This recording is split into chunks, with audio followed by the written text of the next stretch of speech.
নমস্কার বন্ধুরা, মিনুর রান্নাঘরে আপনাদের স্বাগত। চলে এলাম নতুন একটা রেসিপি নিয়ে।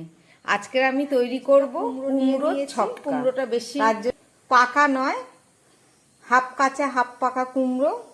কুমড়োটাকে যে মাঝারি সাইজ করে আমি টুকরো টুকরো করে কেটে নিয়েছি। আর সঙ্গে নিয়েছি কিছুটা আলু। আলুটাকে কুমড়োর থেকে একটু ছোট করে কেটে নিয়েছি, আর একটু নিয়েছি টমেটো, আর আছে সঙ্গে কিছুটা কাঁচা ছোলা। তাহলে চলুন এবার কুমড়ো ছক্কা করে আপনাদের দেখাচ্ছি। একদম প্রথমে আমি একটা বাটির মধ্যে এই ছোলাটাকে একটু হাফ সিদ্ধ করে নেব, কেননা কুমড়ো রান্না হতে বেশি সময় লাগে না। একটু জল দিয়ে দিলাম, আর এর মধ্যে সামান্য একটু নুন দিয়ে আমি ছোলাটাকে সিদ্ধ করে নিচ্ছি। তাহলে চলুন রান্নাটা শুরু করি। ছোলাটাকে আমি হালকা করে একটু সিদ্ধ করে নিয়েছি। এই যে সিদ্ধ হয়ে গেছে, এবার চলুন রান্না করে দেখাচ্ছি। কুমড়ো ছক্কা তৈরি করার জন্য আমি একটা কড়াই বসিয়ে দিয়েছি, তাতে দিয়ে দিচ্ছি কিছুটা তেল। এই তেলের মধ্যে আমি প্রথমে আলুগুলোকে ভেজে নেব। আলুটা সিদ্ধ হতে যেহেতু টাইম লাগে, কুমড়োতে একটু জাল কম লাগে, তার জন্য আলুটাকে আমি একটু আগে করে ভেজে নিচ্ছি। খুব সামান্য একটু নুন দিয়ে দিচ্ছি।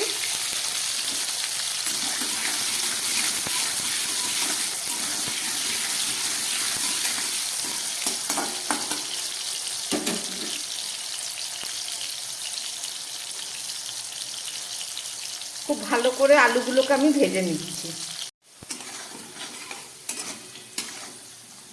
আলুগুলো অনেকটাই ভাজা হয়ে গেছে, এবার আমি তুলে ফেলবো।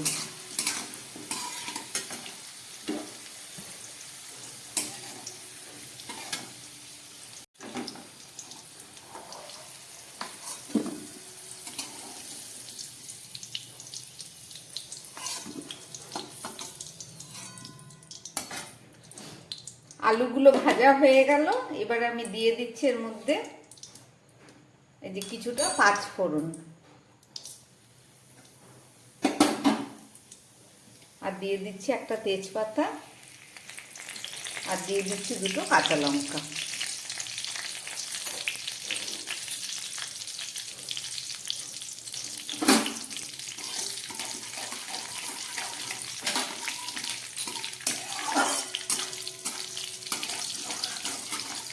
পাঁচ ফোড়নটা একটু ভাজা হোক, গ্যাসটা আমার লোয়েই আছে। এবার আমি দিয়ে দিচ্ছি এর মধ্যে কুমড়োগুলো।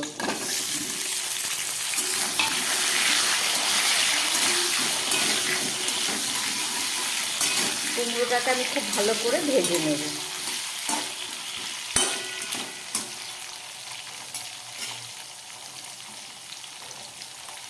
আঁচটা মিডিয়ামে করে দিলাম।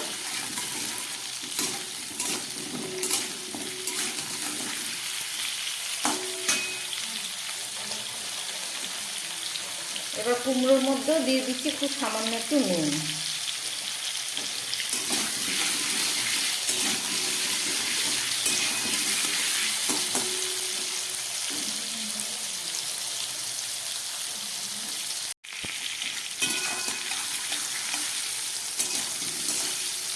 কুমড়োটা অনেকটাই ভাজা হয়ে গেছে, এবার আমি এর মধ্যে দিয়ে দিচ্ছি একটু আদা। হাফ চামচ আদা গ্রেট করে রেখেছি, সেই আদাটা দিয়ে দিলাম। আদাটা দেওয়ার পর আবার একটু ভেজে নেব।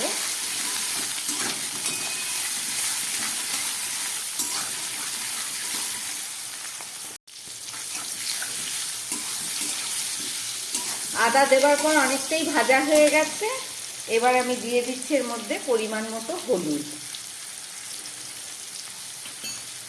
আর দিয়ে দিচ্ছি হাফ চামচ মতো ধনের গুঁড়ো,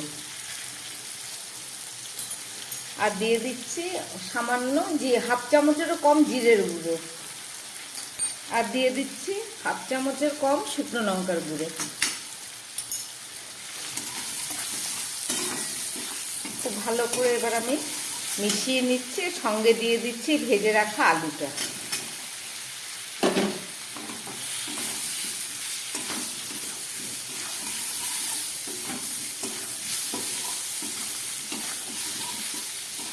সবজিগুলো ভাজতে ভাজতে অনেকটাই সিদ্ধ হয়ে গেছে।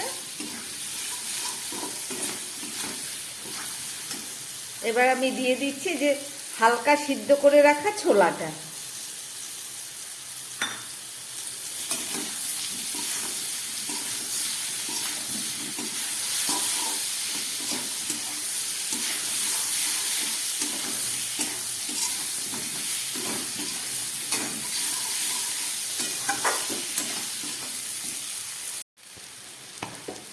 আলু, কুমড়ো, ছোলা সব কিছু দিয়ে মশলা দিয়ে কষানো হয়ে গেলে এবার আমি দিয়ে দিচ্ছি জল।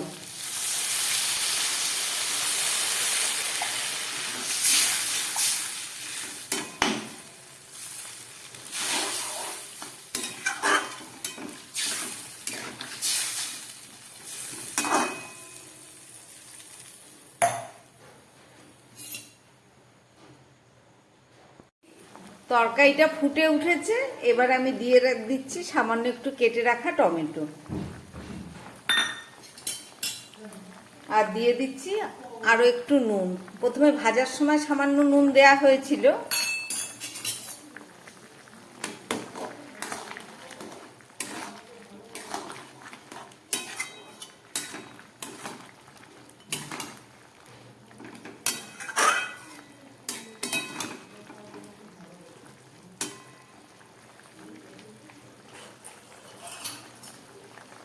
কুমড়ো, আলু, ছোলা, টমেটো সব দেয়া হয়ে গেছে। এবার আমি গ্যাসটাকে একদম মিডিয়ামে আছে, এখন একদম লোয়ে করে আমি একটু ঢাকা দিয়ে দেবো। ঢাকা দিয়ে 4-5 মিনিট মতো রান্না করে তারপরে ফেরত এসে আপনাদের দেখাচ্ছি। ঢাকাটা দিয়ে দিলাম, ফেরত এসে দেখাচ্ছি। প্রায় 4-5 মিনিট পরে ফেরত আসলাম, গ্যাসটা একদম কমানো ছিল। এবার চলুন দেখবো।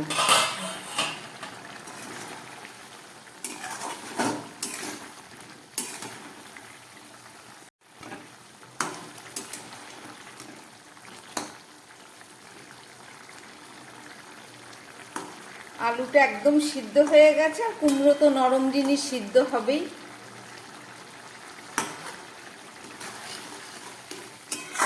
আমার তরকারিটা হয়ে এসছে, এবার আমি দিয়ে দিচ্ছি একটু মিষ্টি। চিনি দিয়ে দিলাম 1/2 চামচ, কেননা কুমড়োর তরকারিতে চিনি না দিলে পর ভালো লাগে না। এটা রুটি, পরোটা, লুচি দিয়ে খাওয়া হবে। এবার আমি গ্যাসটা বন্ধ করে দিচ্ছি, একটু ঢাকা দিয়ে রাখি 2 মিনিট, তারপরে ফেরত এসে দেখাবো। একটু ঝোল আছে, কিন্তু এটা ঠান্ডা হলে টেনে নেবে। ঢাকা দিলাম, 2 মিনিট পরে এসে দেখাচ্ছি।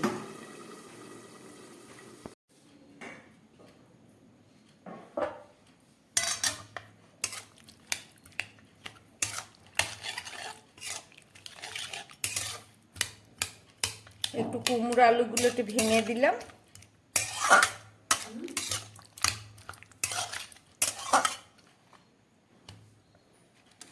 রান্না করলাম কাঁচা কুমড়ো, আলু দিয়ে আর ছোলা দিয়ে কুমড়োর ছক্কা।